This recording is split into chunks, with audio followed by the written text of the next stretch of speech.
kita semua dan siap mengikuti talk show pada hari ini dengan tema yang sangat menarik sekali, yaitu Merdeka Belajar, Merdeka Berkolaborasi, Merdeka Berkarya. Sebelum kita mulai acara talk show pada hari ini, izinkan kami untuk menghimbau kepada para peserta agar kiranya dapat menonaktifkan suara pada monitor masing-masing. Terima kasih. Baik, mengawali acara, perkenankan kami untuk menyapa terlebih dahulu kepada yang terhormat Duta Besar Republik Indonesia untuk Bulgaria, Albania, dan Makedonia Utara, Bapak Iwan Bogananta. Yang kami sayangi, Ketua DWP KBRI Sofia, Ibu Noni Bogananta, beserta segenap ibu-ibu pengurus DWP, dan juga para staf KBRI Sofia yang telah membantu terselenggaranya acara ini. Yang sangat kami hormati, Ketua DWP Kemlu, Ibu Ida Herawan, yang kami hormati Ketua DWP dan pengurus seluruh Direktorat Kemlu, yang kami hormati Ketua DWP dan pengurus di seluruh perwakilan. Dan yang kami hormati narasumber kita pada hari ini, Ibu Najla Shihab, beserta segenap peserta yang hadir di seluruh belahan dunia. Terima kasih telah bergabung untuk bertemu kangen pada hari ini. Pertama-tama, kami ucapkan terima kasih partisipasi Bapak dan Ibu kalian untuk menghadiri acara talk show kali ini. Membuka acara pada hari ini, marilah kita bersama-sama mendengarkan sambutan yang akan disampaikan oleh Duta Besar Indonesia untuk Bulgaria, Albania, dan Makedonia Utara. Yang terhormat Bapak Iwan Bogananta, kami persilahkan.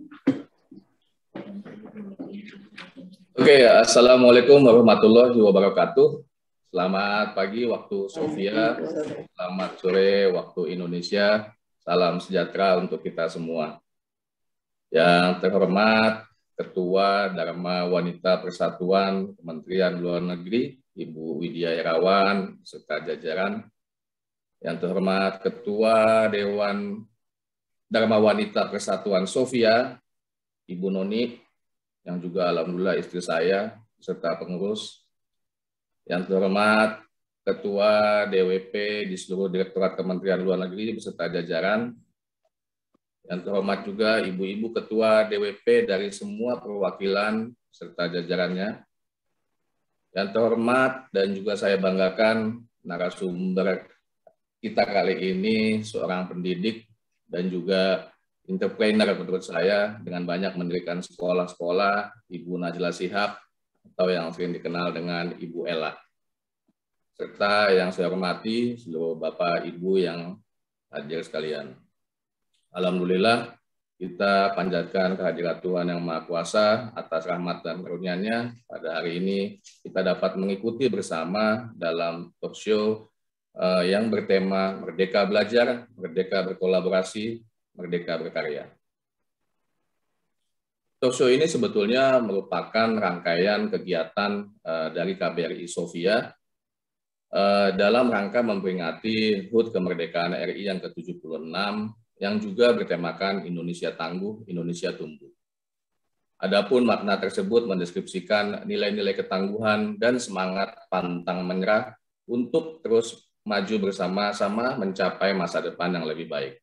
Sehingga tema Merdeka Belajar, Merdeka Berkolaborasi, Merdeka Berkarya sangatlah cocok untuk digunakan dalam diskusi kali ini. Saya berharap narasumber kita, Ibu Ella, dapat memberikan wawasan dan pengetahuannya mengenai makna merdeka yang bukan sekedar berjuang untuk bebas dari penjajahan, namun merupakan usaha dan upaya untuk terus-menerus belajar, bekerja sama dan berkarya agar bangsa kita bisa tumbuh menjadi bangsa dan negara yang tangguh. Tentunya saya pun sampai saat ini sebagai Duta Besar tetap terus belajar, berkarya untuk menjadi seorang pemimpin masa depan yang berkualitas bagi masyarakat, bangsa, dan negara. Terima kasih yang setinggi-tingginya kepada Dharma Wanita Persatuan Sofia yang terus mendukung KBRI Sofia dalam bekerja sama melakukan kegiatan-kegiatan yang memberikan manfaat dan semangat untuk terus berkarya walaupun di tengah masa pandemi ini.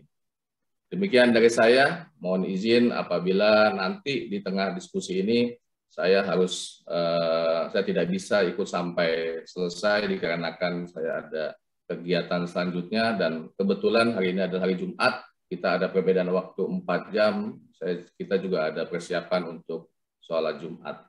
Sekali lagi terima kasih kepada Bapak Ibu semua. Saya berharap dalam diskusi kita kali ini dapat berjalan dengan lancar dan memberikan banyak manfaat bagi kita dan bangsa Indonesia. Wassalamualaikum warahmatullahi wabarakatuh. Merdeka! Terima kasih.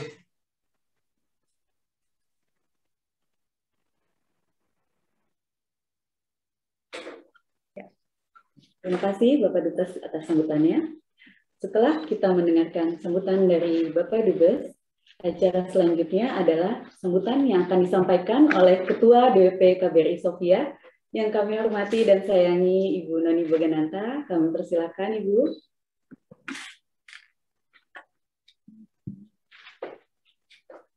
Assalamualaikum warahmatullahi wabarakatuh.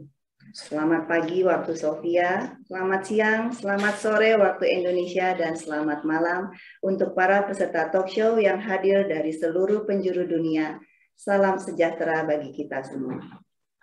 Yang terhormat Duta Besar Republik Indonesia untuk Bulgaria, Albania, dan Makedonia Utara, Bapak Iwan Bogananta, yang kebetulan juga suami saya. Yang saya hormati Ibu Widya Herawan, Ketua DWP Kementerian Luar Negeri, para Ketua DWP dan pengurus seluruh Direktorat Kementerian Luar Negeri. Saya juga ingin menyapa yang saya hormati Ketua DWP dari seluruh perwakilan yang telah hadir pada hari ini.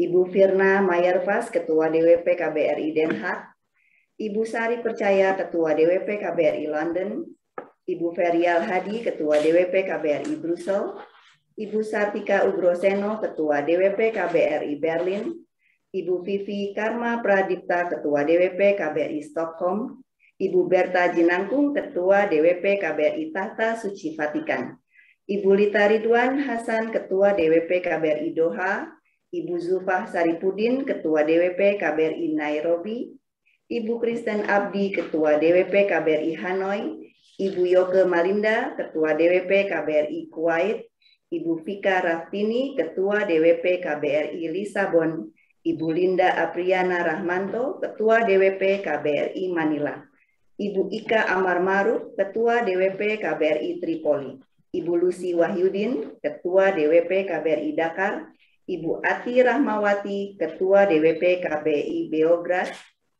Ibu Novita Nugraheni, Ketua DWP KJRI Dubai, Ibu Eka, Ketua DWP KBRI Tashkent, dan Dharma Wanita Persatuan Seluruh Perwakilan, DWP KBRI Helsinki, DWP KBRI Kairo, DWP KBRI Dili, DWP KBRI Melbourne, DWP KJRI Cape Town, DWP KBRI Maputo, DWP KBRI Tuni, DWP KBRI Santiago, DWP KBRI Addis Ababa, DWP KJRI Penang, DWP KBRI Ankara, DWP KBRI Manama, DWP KJRI Mumbai, DWP KBRI Sarajevo, DWP KBRI Tokyo, DWP KBRI New Delhi, DWP PTRI Jenewa, DWP KBRI Kuala Lumpur, DWP Karachi, DWP KJRI Hamburg, DWP KJRI Marseille, DWP KBRI Islamabad, DWP KBRI Paris, DWP KBRI Singapura, DWP KBRI Caracas, DWP KBRI Jeddah, DWP KBRI Seoul, DWP KBRI Riyadh, DWP KBRI Alger, DWP KBRI Bangkok, DWP KBRI Rabat, DWP KBRI Tehran, dan DWP KBRI Wellington, serta semua para peserta talk show di luar organisasi Dharma Wanita Persatuan. Dan yang terakhir, saya ingin menyapa narasumber kita kali ini, teman baik saya sekaligus seorang pendidik dan mentor saya dalam pendidikan, yaitu Pertama-tama, izinkan saya berterima kasih kepada Bapak dan Ibu karena sudah berkenan meluangkan waktu untuk berpartisipasi di talk show KBRI Sofia kali ini. Alhamdulillah, puji syukur kami panjatkan atas kehadirat Allah Subhanahu wa Ta'ala, Karena dengan rahmat dan ridhonya lah pada hari ini kita dapat mengadakan acara talk show dengan tema Merdeka Belajar, Merdeka Berkolaborasi, dan Merdeka Berkarya. Seperti yang sudah disampaikan oleh Pak Dubes, talk show kali ini termasuk dalam rangkaian kegiatan HUT RI yang ke-76. Melalui kerjasama yang baik antara KBRI Sofia dengan DWP KBRI Sofia, acara ini dapat terselenggara. Tema talk show kali ini sangat menarik, dengan melihat perkembangan zaman dan perubahan dalam proses belajar mengajar. Saat ini sumber belajar pengetahuan seorang anak tidak hanya terbatas dalam ruang lingkup sekolah. Sumber-sumber pengetahuan lain di luar kelas dapat mereka akses dengan mudah melalui internet. Masa pandemi COVID-19 saat ini juga semakin mempercepat transisi dari pembelajaran tradisional menuju pembelajaran berbasis teknologi. Kemajuan tersebut tentunya memberikan tantangan baru bagi anak dan para orang tua khususnya dalam menerapkan pengetahuan yang mereka dapatkan dari pembelajaran virtual ke dalam kehidupan sehari-hari. Interaksi langsung tentunya berbeda dengan interaksi secara virtual. Disinilah menurut saya pentingnya peranan orang tua dalam mengarahkan anak untuk mengajarkan sikap dan berkarakter yang baik, serta didukung dengan keterampilan berpikir, kemampuan berkarya nyata agar dapat berguna bagi masyarakat, bangsa, serta negara. Melalui talk show ini, saya berharap Ibu Najila Shihab dapat memberikan informasi dan berbagi pengalaman untuk kita semua, khususnya untuk menyingkapi prinsip merdeka dalam belajar, berkolaborasi, dan berkarya.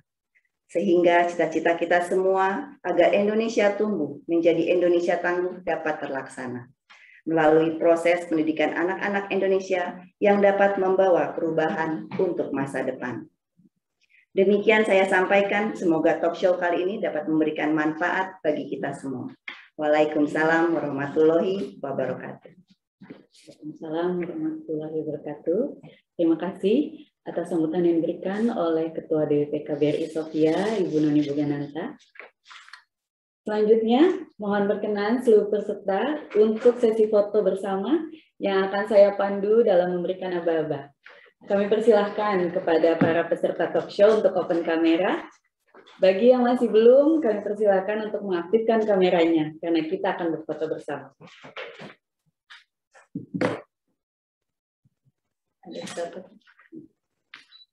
Baik, ibu-ibu, bapak-bapak, sudah siap? Akan ada 6 kali tag foto ya untuk sesi kali ini. Baik, akan saya mulai. Tag pertama, 1, 2, 3. Tag kedua, 1.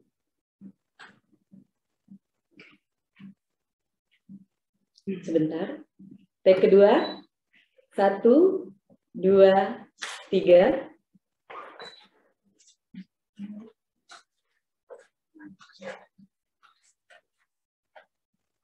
Sebentar. Tag ketiga, 1, 2, 3.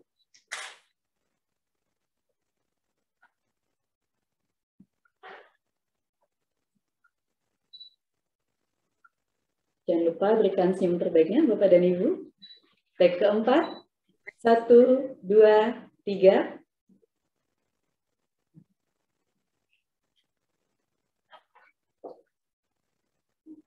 Untuk tag kelima, 1, 2, 3.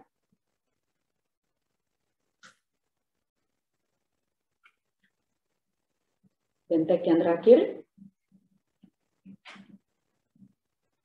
1, 2, 3. Terima kasih atas senyum manisnya Bapak dan Ibu sekalian. Baiklah, Bapak dan Ibu yang kami hormati, kita memasuki inti acara yang telah ditunggu pada hari ini, yaitu sesi talk show dengan tema Merdeka Belajar, Merdeka Berkolaborasi, Merdeka Berkarya. Sebelum kita mulai sesi ini, izinkan kami membacakan CV narasumber kita terlebih dahulu. Ibu Najila Shihab adalah seorang ibu dari 3 orang anak remaja. Beliau merupakan lulusan S1 dan S2 Fakultas Psikologi Universitas Indonesia yang terus berusaha berkontribusi dalam reformasi pendidikan Indonesia. mulai dari mendirikan sekolah dan kampus Guru Cikal, keluarga kita, menginisiasi jaringan semua murid semua guru, rencanamu.id, hingga mendirikan sekolah.mu. Sekolah.mu dan karirmu adalah platform teknologi pendidikan dengan sistem blended learning pertama di Indonesia, dengan misi mengembangkan kompetensi masa depan, pemerataan pendidikan berkualitas yang terpersonalisasi, terintegrasi digital, dan berkolaborasi dengan seluruh pemangku kepentingan. Sekolahmu berfokus pada pendidikan jenjang anak usia dini hingga sekolah menengah atas, sedangkan karirmu berfokus pada pendidikan di jenjang mahasiswa hingga profesional lanjutan. Bapak dan Ibu semua, penasaran Sekolah Murid Merdeka itu seperti apa sih yang dipelopori oleh Ibu Najila Shihab? Kalau begitu, mari sejenak kita saksikan bersama-sama video singkat tentang Sekolah Murid Merdeka.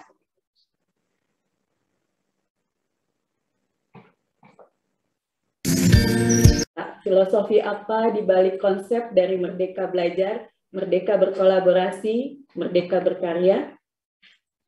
Iya, pertama-tama mungkin terima kasih kesempatannya untuk berbagi gitu ya tentang kemerdekaan belajar, kemerdekaan berkolaborasi, dan kemerdekaan berkarya. Saya sudah kenal lama sekali dengan tuan rumahnya nih kali ini Pak Iwan dan Bu Noni, dan dapat kehormatan untuk sebetulnya bekerja bersama Pak Iwan dan Bu Noni sebagai pendidik gitu ya.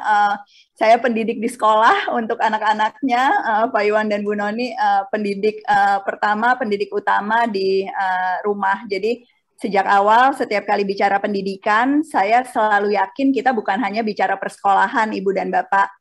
Tadi juga sudah disampaikan di sambutan kita bicara soal bagaimana menumbuh kembangkan individu, dari mulai anak usia dini sampai ke kita semua gini ya, orang dewasa yang sesungguhnya tetap jadi pelajar sepanjang hayat.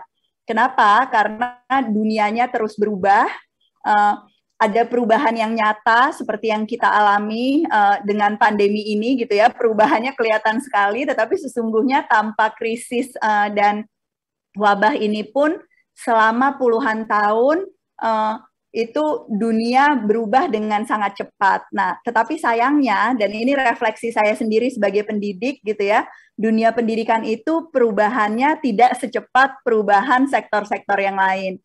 Pengalaman belajar saya dengan pengalaman belajar banyak anak Indonesia sekarang, pengalaman belajar ibu saya, bahkan nenek saya itu tidak banyak berubah gitu ya, sementara kebutuhan untuk terus beradaptasi, kebutuhan untuk menyesuaikan diri, kebutuhan untuk bertransformasi itu sangat nyata. Nah, kemudian pertanyaannya adalah tujuan pendidikan itu sebetulnya apa?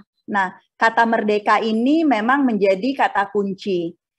Kata merdeka ini sebetulnya menunjukkan bahwa yang ingin kita tumbuhkan adalah anak-anak yang pada akhirnya berdaya untuk memimpin proses belajarnya sendiri, yang pada akhirnya punya kemampuan untuk menjalin kerjasama dengan sebanyak mungkin pihak gitu ya, yang pada akhirnya bukan hanya sekedar punya cita-cita atau bukan hanya sekedar bekerja, tetapi betul-betul bisa berkontribusi dalam bentuk karya-karya yang nyata. Nah, kalau diizinkan saya ingin mungkin presentasi sedikit sebentar Mbak Fitri untuk menjelaskan konsep-konsepnya dan memantik diskusi lanjutan gitu ya sesudah ini. Silakan Mbak Ella. Terima kasih. Itu banyak sekali yang melihat bahwa ya belajar itu tujuannya biar lulus ujian gitu ya. Seolah-olah sekolah itu tujuannya adalah untuk masuk ke sekolah berikutnya, kira-kira gitu. Jadi kalau ditanya masuk TK kenapa? Karena mau masuk SD ini gitu ya, masuk SMP ini kenapa? Karena mau masuk SMA ini, masuk SMA ini karena mau masuk perguruan tinggi ini. Padahal sesungguhnya belajar itu perlu buat hidup gitu ya. Sekolah itu harus mempersiapkan semuanya, murid-murid kita dari usia dini, mahasiswa di perguruan tinggi untuk pada akhirnya bisa memecahkan masalah-masalah nyata dalam hidupnya. Bukan hanya sekedar di atas kertas belaka gitu ya, pada satu waktu menjawab soal-soal ujian. Nah, salah kaprah yang kedua, itu sebetulnya banyak sekali yang merasa bahwa kendali belajar itu adanya pada pengajar. Jadi seolah-olah murid, mahasiswa itu adalah yang menerima gitu ya, kertas kosong yang perlu dijejelin, dikasih pengetahuan sebanyak-banyaknya, dan cenderung pasrah gitu dalam proses belajarnya terhadap apa yang sesungguhnya ditentukan oleh guru. Inginkan ada anak-anak mandiri yang selalu sikapnya itu climber, selalu cari cara beradaptasi walaupun gunungnya itu tinggi gitu ya. Dia mengatur strategi, menemukan cara untuk mentoleransi frustasi gitu ya, untuk terus-menerus mendaki walaupun lagi-lagi belum tentu sampainya di saat yang bersamaan dengan teman-teman yang lain. Masing-masing ada pace-nya sendiri, tetapi saya yakin sekali kemandirian inilah yang kemudian akan membuat semua anak tuh bisa sukses sebetulnya, bisa mencapai puncaknya masing-masing. Nah, yang ketiga, dan ini seringkali sulit gitu ya, adalah kebiasaan untuk terus refleksi. Kalau ditanya ya Ibu dan Bapak, apa satu kebiasaan yang dicikal gitu ya, dan sekarang juga di Sekolah Murid Merdeka itu selalu kita biasakan pada anak-anak, itu tuh refleksi. Mungkin kalau anak-anaknya Bu Noni sama Pak Iwan tuh udah bosan suruh refleksi tiap hari gitu doang. Pas awal-awal susah gitu ya, tapi lama-lama itu jadi kebiasaan. Jadi orang yang bisa mengevaluasi diri, melihat kelebihannya, tantangannya apa, bikin strategi, tahu saya harus meningkatkan apa, melakukannya apa. Nah, buat kita yang udah dewasa nih seringkali susah karena nggak dilatih sejak dini. Tetapi sebetulnya sangat mungkin. Kemampuan refleksi ini jadi fondasi untuk banyak sekali kompetensi dan keterampilan-keterampilan berikutnya.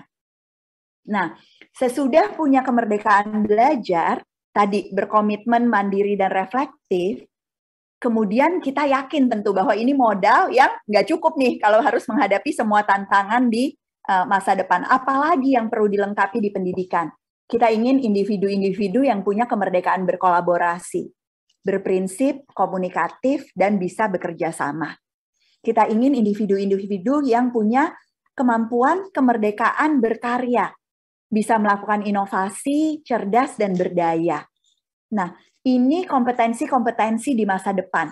Apapun pekerjaannya, apapun yang ingin dilakukan, jurusan apapun kuliahnya gitu ya, mau jadi diplomat, duta besar, mau jadi pengusaha, mau jadi guru dan sebagainya, kita yakin bahwa kompetensi masa depan inilah yang sesungguhnya akan membuat pendidikan tuh betul-betul jadi jembatan untuk masa depan anak, bukan seperti yang saya alami gitu ya. Sebelumnya yang seringkali kayaknya apa yang saya pelajari di sekolah tuh nggak ada gunanya gitu ya buat kehidupan sekarang, atau jangan-jangan yang kita dapatkan ya hanya selembar kertas gitu ya, ijazah, sertifikat, gelar, dan sebagainya yang belum tentu sebetulnya dibutuhkan untuk masa depan. Kenapa kata masa depan ini sangat ingin saya garis bawahi ya Mbak Fitri? Kenapa? Karena banyak sekali kita yang menolak perubahan di pendidikan karena kita punya attachment yang berlebihan terhadap pengalaman masa lalu. Dulu saya sekolahnya nggak gini, loh dunianya juga beda, Ibu dan Bapak, gitu ya. Maksudnya kalau dulu mungkin proses pendidikan kita udah seperti ini, saya yakin kita mungkin akan jadi individu-individu yang sekarang alhamdulillah semuanya sudah berhasil. Tetapi tantangan yang akan dihadapi oleh anak-anak kita, permasalahan-permasalahan dunia, kompetisi, globalisasi, itu juga berkali-kali lipat lebih sulit daripada apa yang kita alami dulu. Dan ini saya tidak hanya bicara dalam konteks misalnya kompetisi mendapatkan pekerjaan gitu ya. Saya nggak percaya bahwa pendidikan tuh tujuannya satu-satunya supaya cepat kerja gitu ya, atau memenuhi kebutuhan industrialisasi. Enggak. Pendidikan kita butuh berkualitas, menumbuhkan kompetensi masa depan karena bangsa ini juga harus maju. Kita tuh punya banyak sekali isu demokrasi, anti korupsi, isu lingkungan hidup, isu toleransi, itu semua tuh bagaimana kita mengisi kemerdekaan sekarang akan ditentukan apakah anak-anak kita ini punya bekal kemerdekaan belajar, berkolaborasi, dan berkarya sejak masa pendidikan. Saya suka sedih gitu. Banyak banget orang bicara, oh Indonesia 2045 gitu ya. 100 tahun kemerdekaan kita akan jadi bangsa yang seperti ini, seperti ini, seperti ini. Saya antara sedih, antara kadang pengen ketawa gitu sebenarnya.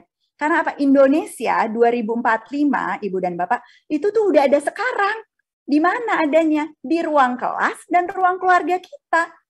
Anak-anak kita dan anak muda inilah yang akan jadi pemimpin-pemimpin ya, pejuang kemerdekaan versi 2045. Kalau proses pendidikannya sekarang nggak menumbuhkan kemerdekaan belajar, kemerdekaan berkolaborasi dan berkarya, ya udah ketebak, jangan nanti surprise 2045 ternyata kita kondisinya masih begini-begini aja. Enggak dong, kelihatan kok sekarang ditumbuhkan sekarang, bibitnya ini maju, berkembang gitu ya, optimal, atau sebetulnya pendidikan yang kita lalui, yang kita lakukan gitu ya, pengasuhan kita di rumah justru mengkerdilkan semangat-semangat kemerdekaan yang dibutuhkan untuk masa depan. Nah ini lagi-lagi keinginan untuk mengajak Ibu dan Bapak refleksi. Nah ada 5 hal yang sebetulnya bisa jadi kunci gitu ya untuk proses belajar dan juga proses mengajar. Kalau saya percaya kita semua murid, semua guru gitu di sini. Jadi walaupun profesi Ibu dan Bapak mungkin bukan guru, bukan dosen, sebagai orang tua,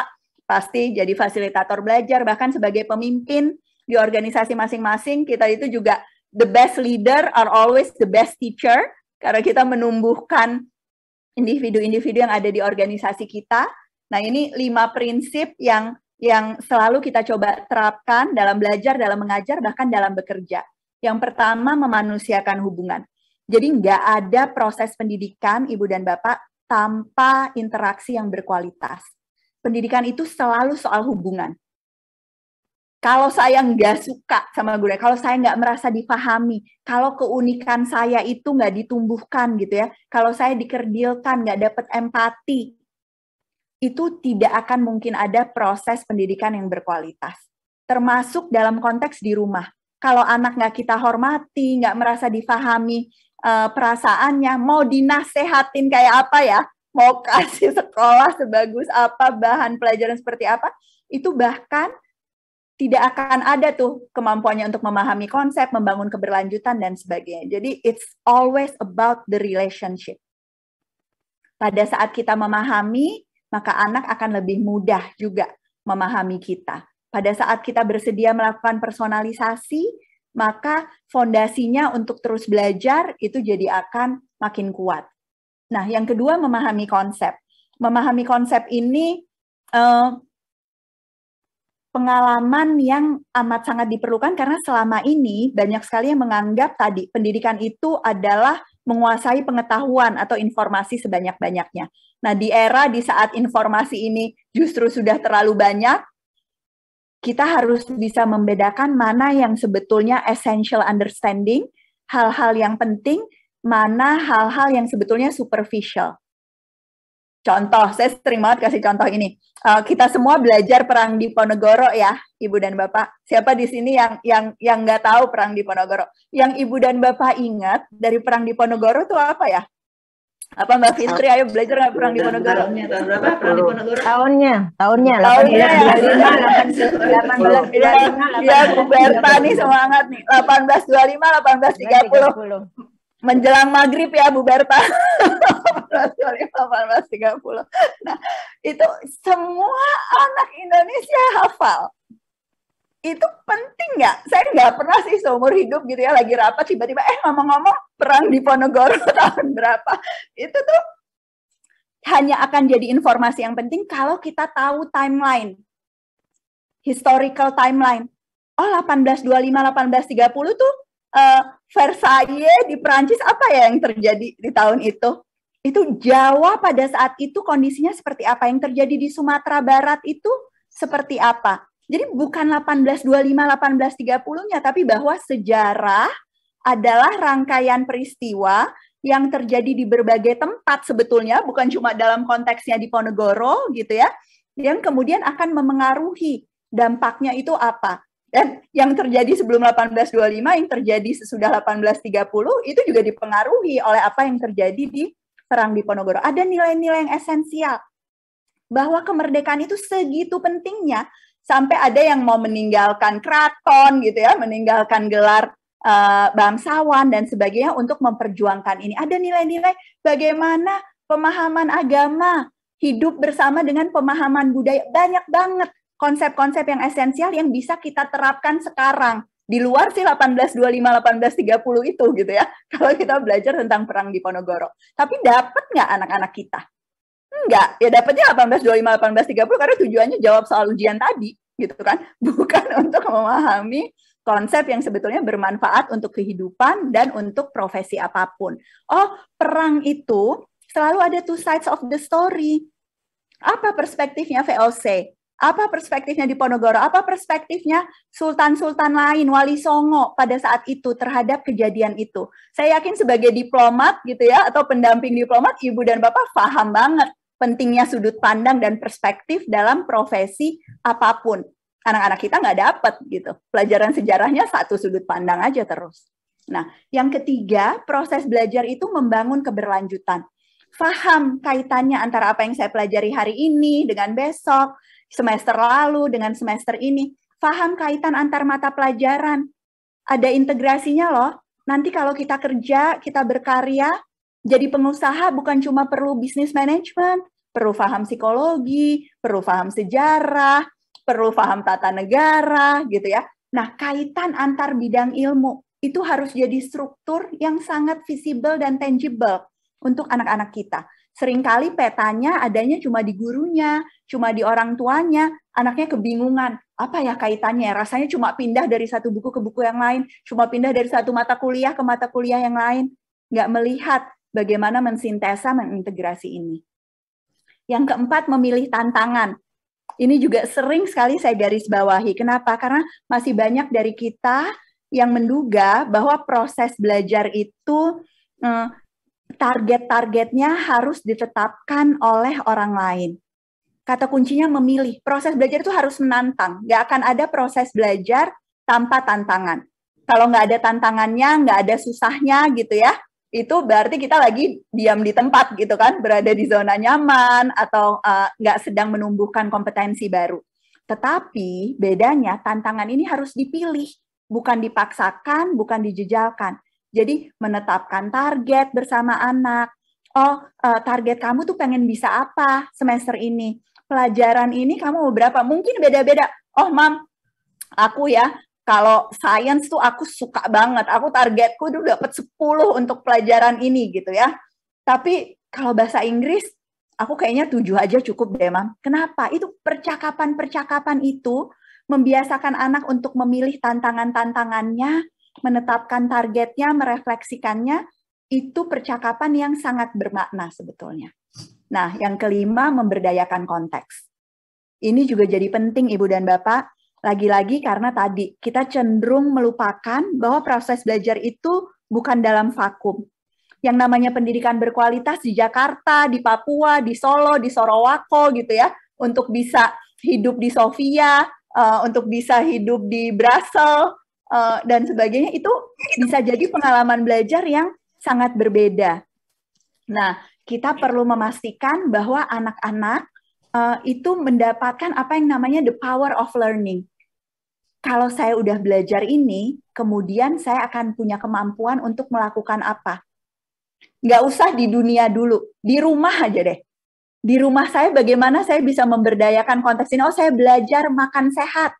Bagaimana saya bisa memengaruhi resep-resep makanan di rumah, bukan cuma apa yang saya makan, tapi yang sekeluarga makan gitu ya, kampanye ke kakek nenek mungkin yang masih suka camilan manis gitu ya, yang gaya hidupnya nggak terlalu sehat, sampai kemudian melakukan aksi-aksi yang nyata ke lingkungan sekolah, ke warga sekitar, dan sebagainya. Itu yang akhirnya membuat proses belajar itu betul-betul transformatif. Bukan cuma perubahan di dalam kelas, bukan cuma membuat anak-anak pintar di atas kertas, tapi menumbuhkan orang-orang yang memang problem solver and problem doer gitu ya, bisa melakukan sesuatu di dunia nyata. Oke, mungkin itu pengantarnya dari aku, Mbak Fitri. Maaf kalau agak terlalu panjang, tapi mudah-mudahan memberikan pemantik yang cukup untuk diskusi dan saling berbagi pengalaman berikutnya. Terima kasih. Terima kasih Ibu Ella. Wah, ternyata menarik sekali ya Bu bahasannya. Lalu bagaimana Ibu kalau untuk mempraktekkan Merdeka Belajar nih Bu? Kalau kita tuh sebenarnya kan udah terbiasa dengan pola belajar sebelumnya. Contohnya kayak dulu kita kan hanya textbook atau mendengarkan guru saja di depan kelas. Jadi hanya terbatas di ruang lingkup kelas saja nih Bu. Bagaimana menurut Ibu? Iya, iya. Saya tuh selalu percaya bahwa perubahan pertama tuh dari kebiasaan bertanya sih Mbak Fitri. Ini tuh kelihatannya sederhana gitu ya, tapi banyak banget anak-anak tuh yang nggak dapat bekal untuk bisa bertanya dengan baik gitu ya, dari rumah ataupun dari sekolah. Nah tadi contoh yang Mbak Fitri berikan tuh tepat banget gitu ya sebetulnya, karena kalau kita dulu itu kalau ditanya ada pertanyaan apa enggak, itu pura-pura takut gitu ya, ngelirik teman berharap apa gitu. Nah itu sebetulnya apa ya, kayak the tip of the iceberg gitu ya. Kita bisa melihat simptom bahwa ada masalah yang lebih mendasar tuh di proses belajarnya, di proses komunikasinya pada saat kita bertanya gitu ya di rumah kepada anak-anak atau di sekolah gitu, atau kalau misalnya kayak di webinar kayak gini, saya juga kadang-kadang suka deg-degan kalau nggak ada yang nanya, gawat nih.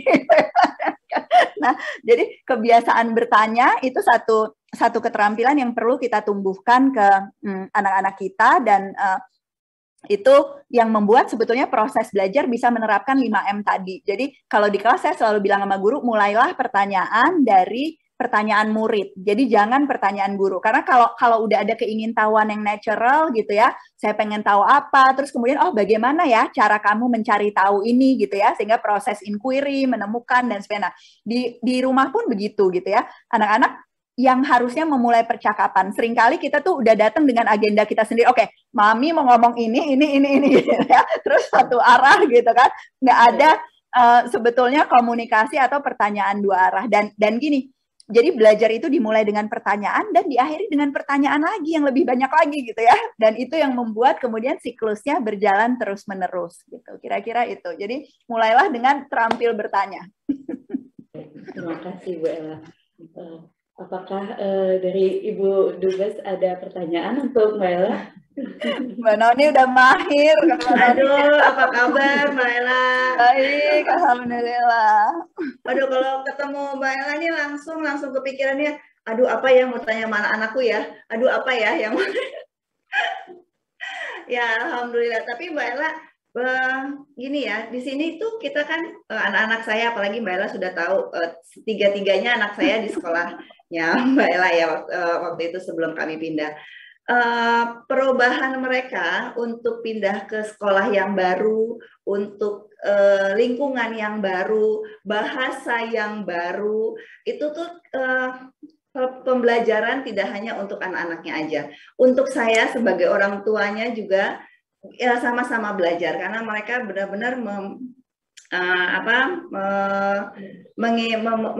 dipengaruhi oleh banyak dari kalangan, dari semua kalangan.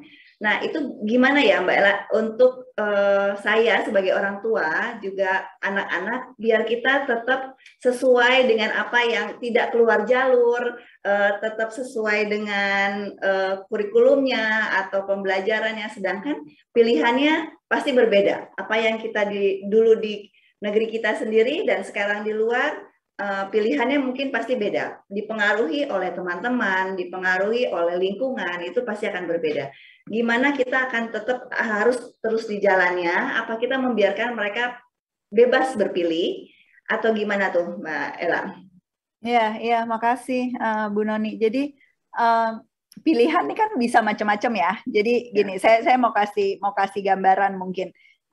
Kemampuan membuat pilihan itu tuh juga salah satu keterampilan yang amat sangat penting gitu ya. Kenapa? Karena itu berkait dengan semua dimensi kompetensi tadi.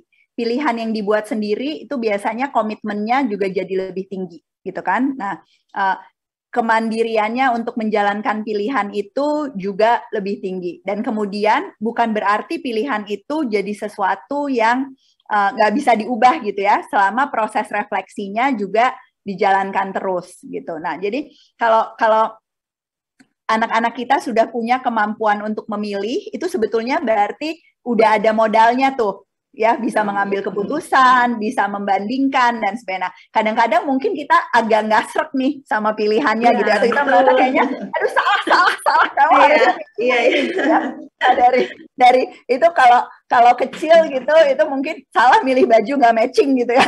Kalau udah mulai remaja itu udah mulai macam-macam tuh. Betul. Salah milih pelajaran, salah milih jurusan, mungkin salah milih pacar gitu ya buat sebagian orang. Nah, tapi yang kita perlu pahami, peran kita sebagai orang tua tuh sebetulnya bukan mengontrol anak. Peran kita sebagai orang tua adalah memberdayakan anak, termasuk untuk mengambil pilihan-pilihan gitu. Nah, tentu kita perlu ngasih batasan-batasan.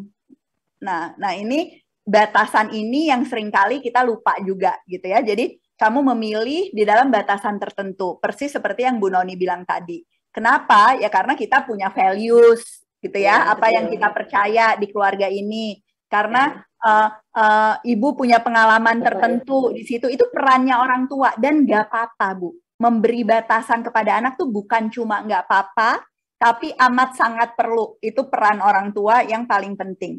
Nah, tetapi dalam batasan itu, pastikan pilihannya bukan cuma satu. Itu namanya maksa gitu kan, bukan ngasih pilihan.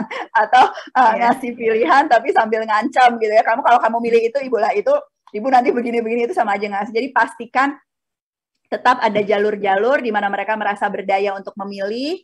Dan yang penting juga gitu ya, pastikan pada saat mereka salah pilih, apapun itu gitu ya, itu kita ada untuk mendukung. Nah, ini yang kita juga sering lupa. Pertama, kita lupa ngasih pilihannya. Kedua, kita lupa nggak ngasih cukup batasan di antara pilihan. Yang ketiga, kita lupa bahwa pada saat anak melakukan kesalahan, itu adalah justru saat di mana dia betul-betul butuh orang tuanya. Gitu.